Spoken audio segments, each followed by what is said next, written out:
Hello everybody, I'm Blazing Rebecca and welcome back to Lads in Distress. So we made a choice of probably wedding Zal. We didn't see him though, but I scoffed at his words. Do you really think that, Father? He doesn't respond, proving that he knows just how flimsy his claim is. It is true he may not want to marry me, but that's alright. His kingdom is in turmoil due to his absence. I'm going to save him, for both his and his nation's sake. Charming, that doesn't benefit you at all. Since when did the heroine need the rewards? Is it our finances you're worried about? Don't worry. Once I save Prince Zal and help restore his rightful role, Forest Kingdom will be, well, obligated to help us financially regardless of marriage. Then I neither have to marry nor risk Lunar Kingdom's fall. It's the perfect plan. I'm going to prove you wrong. No, Charming, you're going to stay and select a more apt suitor. Father? Mother? I'm out of here. Nicole knows how to contact me if needed. Not that I'll respond unless Lunar Kingdom is having an emergency, which is unlikely. I'm going to search for Prince Zal, and you can't stop me. I'll be back when I find closure. With those words as my last, I spin out of the room and soon out of the castle, knocking out any guards who rush to stop me. Jeez, I have some insane brute strength. I sigh heavily as I lean against the trunk of the tree that I just climbed down from, dejection written all over my face. With the help of my magic, I managed to reach Forest Kingdom in no time, even sneaking past the guards at the border without any obstacles. However, I have now encountered a very major problem. Where in the world is Prince Zal's tower? Originally, I thought that by climbing a tree and looking over the forest from high ground, along with my detection spell to assist my search, I'll be able to find the tower easily. Apparently I was wrong. The stupid poem better not have been misdirecting me to the wrong forest. Settling down on the ground against the tree trunk, I let out another loud sigh. Maybe I should take a break first. I depleted my magic a lot just to travel to Forest Kingdom, and I need to recover my magic first to prepare myself for what may be in store, if I do manage to find where Prince Zal is being held captive. I close my eyes with a yawn. In mere moments, sleep has claimed me.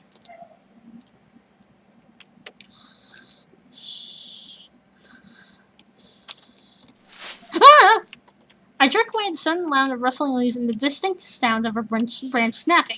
And I should probably save. I don't have many save parts. Oh, do I? Oh, okay. Immediately alert, I jump to my feet and study my surroundings. The sound of heavy thumping is growing louder and louder, the ground practically trembling from the unknown creature's feet as it quickly approaches. Is it a dragon? It better be a dragon. Quietly, I scramble around the tree, using the leaves and bushes to hide myself from view. Oh, okay. It's a dragon! I called it! When the creature comes into sight, I almost fall out of the bush in surprise. A dragon? I called it! It was a dragon! It was a goddamn dragon! Awesome! And I like that! It can't be! I hungrily devoured the sight in front of me, my eyes lingering on the powerful, gigantic blue wings. Those are some very nice, transparent wings for a dragon. Something majestic. In fact, everything about this dragon is goddamn majestic. Crap. Can't wait to tell Nicole about this. He'll die of envy. Now, if only this was in modern times, I could take a picture. But no. Though, what is the dragon even doing here? Wait a moment. My mind flashes back to the poem about failed missions to rescue Prince Zal. Could it be... Maybe I should follow the dragon once he starts to leave? The shaking of the ground intensifies, making me flinch back further into the bush. What in the world is a dragon doing? He is going to cause an earthquake at this rate. Gathering up my courage, I peek out at the dragon again. The dragon seems to be prancing around, his wings flapping in excitement as he chases a butterfly in delight. What? The ground shakes every time he lands heavily after a leap. What in the... In my shock, the words slip out of my mouth before I can stop them. Oh! The dragon immediately freezes, almost like a frightened rabbit. His giant head swings towards my direction, and my eyes widen in panic. My eyes would widen in panic too if a dragon spotted me. Oh no. Oh, okay, yes, of course, like every fairy tale story, the dragon talks. Who's there spying on me? Come out here, and I may be merciful enough to give you a quick death. Please don't give me death! The dragon's voice booms loudly. I don't even have time to be surprised at the dragon being able to top before the tree is shielding me from its sight. It's ripped clean out of the ground, causing me to stumble back. The dragon lowers his head and peers directly at me. A human? Do you know what you have done? How dare you spy on me during such a private moment? Yeah, you know, such private stuff. Chasing butterflies. The happy, cheery stuff. You know, intimidating dragon stuff. If I didn't know any better, I've always thought the dragon was embarrassed from the way his tail is swimming as it brings up what I must have seen him doing. For that, you must die. You're gonna kill me for me seeing you chase a butterfly. The dragon suddenly sends a puff of flames in my direction, and I dodge to the side, rolling to minimize the impact. I can feel the— oh, hi, magic! I can feel the adrenaline pumping through my veins, and I shift into my battle stance, staring at the threat in front of me firmly as it dances flame in my palms in preparation. I've never fought a dragon before, but I'm definitely up for the challenge, and I'm definitely up for saving. Interesting, you can use flames as well. It's called magic! But it's no use. You cannot defeat a dragon with fire. We are the master of flames. The dragon blows more fire at me, this time much more intense. I can feel the fiery heat against my face as I quickly conjure up a shield of water to nullify the attack. Is that the best you can do? Focusing on the magic deep within me, I conjure up pillars of brilliant flames surrounding the dragon in a fiery prison. The dragon whips his head around in shock, his tail thrashing whenever it comes into contact with the flames and flinches back from the pain. Oh! Do you yield? If you yield, I will let you live. I prepare myself for a counterattack, but instead the dragon suddenly lowers his head and sits down, the ground shaking from the sudden weight. I yield. I've never seen such power before. You— what? I let the pillars of flame dissipate as I stare at the dragon uncertainly. The dragon inches close to me, peering at me with a respectful, almost admiring look in those eyes. Those huge, almost gem-like eyes. That was an amazing display of fire magic. Will you teach me? What? A human teaching a dragon how to deal with fire? Seems legit. So surprised I was by the dragon's words, I almost choked on thin air. I don't understand what's happening anymore. Please, be my master. Teach me how to make these flames as wonderful as yours. The dragon bows his head low, his voice deep and almost reverent. Speechless, I try to think through the extreme confusion. For some unknown reason, the dragon wants to learn magic from me, and he seems to respect me as a teacher now. It is very likely the dragon is the one guarding Prince Zel's tower.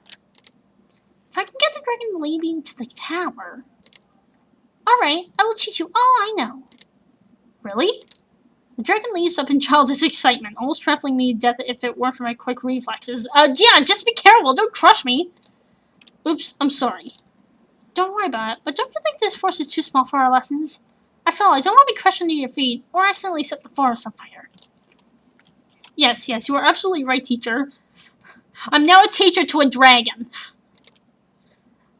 I know where we can go. Let's go to my home. There's plenty of space there, and nobody ever comes within the vicinity. Oh, where is it? I try to calm my heartbeat that is pounding in anticipation, hoping the dragon cannot hear my heartbeat. It's a stone tower located in an isolated field not so far from here. I can take you there. You'll like my home, I think. Heavens, I was right! This is even easier than I imagined. Hiding my excitement, I nod with a gracious smile. Come, climb on my backpack. I'll fly you to my home. Oh, I'm gonna ride a dragon. I'm gonna be on a dragon. Wait, what? Feeling some apprehension, I try to decline the offer. I don't think that's necessary. I'm very practical with magic, as you know. I can follow you in the air just as well. My sentence cuts off into a scream as the dragon suddenly plucks me up gently with his claws and plops me on his back. Oh, of course! He just doesn't listen. Hang on tight! What? No! Clinging onto the scales on his back for dear life, my yells of protest are lost to the wind as the dragon flaps his giant wings soaring towards the sky. I stumble woozily off the dragon's back, almost tripping me over my own feet. Home sweet home. Yeah, you know, my soul totally isn't coming out of my body, you know. Did you enjoy the flight? If you consider the countless of times I almost slipped off your back and fell to my death as enjoyable, then yes, I did. Don't worry, it should get easier with practice. You'll get the hang of it soon. Well, oh geez, very direct. There will be no more practice. I refuse to ever ride your back again. I value my life too much. Ignoring the dragon's whining, I turn around to take my surroundings. My heart leaps in anticipation at the sight of the tall stone tower standing in the middle of the green field. This must be the place. Fear not, Prince Zell. I'm on my way to save you from your plight. Trying to sound casual, I question the dragon in a light tone. Nice how did you got there? Do I go through the door at the bottom? No, the doorway has been blocked off. The only way in and out of the tower is the window. I see, well that's not a problem. My magic can get myself up to the window. I assume I will be staying in the tower for the time being? The dragon's tail flops on the ground and he looks almost sheepish. Ah, I forgot to tell you. Tell me what? There may already be someone living in there. Oh, is it Prince Zell? Who? You may have heard of him. Prince Zell of Forest Kingdom? You're keeping Prince Zell as your prisoner? I quickly cover up my triumphant expression with a ferocious glare. I'm so irritated. The dragon cowers at my excellent act of rage and mumbles quietly. I'm sorry, it wasn't like that, I swear. Okay, yes it is, but I was the one who kidnapped him. The witch did, and she hired me to guard him. That's all. Oh, okay. I'm sorry, I'm not a bad dragon, really. Please don't revoke your offer of teaching me magic. You know what? You're a victim in this, too. It's not your fault. The dragon stumbles over his own words, frantically trying to apologize. Suppressing a giggle at the ridiculous situation, I put on my most authoritative look. Enough!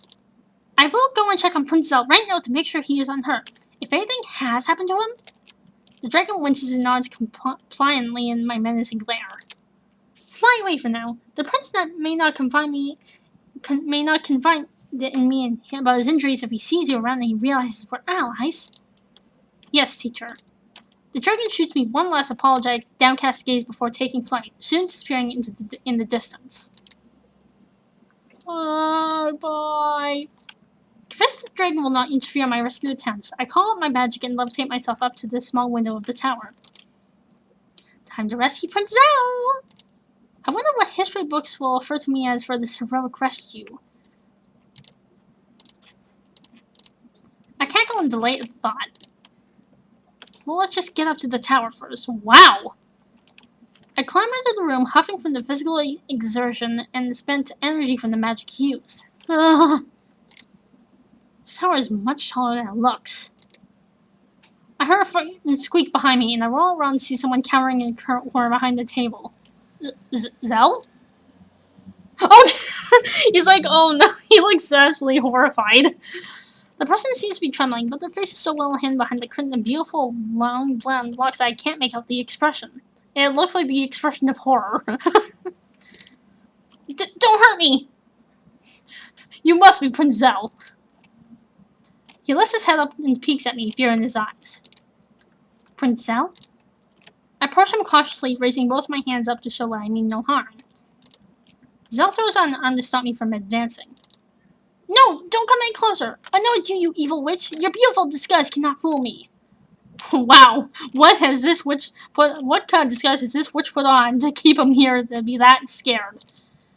Although it's not an inappropriate time, I can't help but smirk. Oh, come on, Princess Charming! You think I'm beautiful? Thanks! What? To my amusement, Prince Zell starts stuttering, his cheeks turning sternly red. I never... Leave me alone, witch! Hey, I may use magic, but by all things, I am not a witch. Taking pity on the poor, flustered, and frightened prince, I decide not to tease him further. Well, I do know magic, but I'm not the witch who captured you. I'm here to rescue you, Prince Zell. What? Zell's eyes grow impossibly wider, a glimmer of uncertainty at the depths of those purple eyes. He turns to face me properly. He is kind of cute. Now greeted by the full view of Prince Zell, I'm surprised by how well he looks. And how cute he is. I had expected a half-starved shabby prince, perhaps even insane from the isolation and torture, but Zell looks healthy and clean. His clothing is neat and fitting for a man of his station. Even this flowing blonde hair is kept well kept. The strands have turned golden when they catch the sunlight. And we'll get to that in the next part. See ya!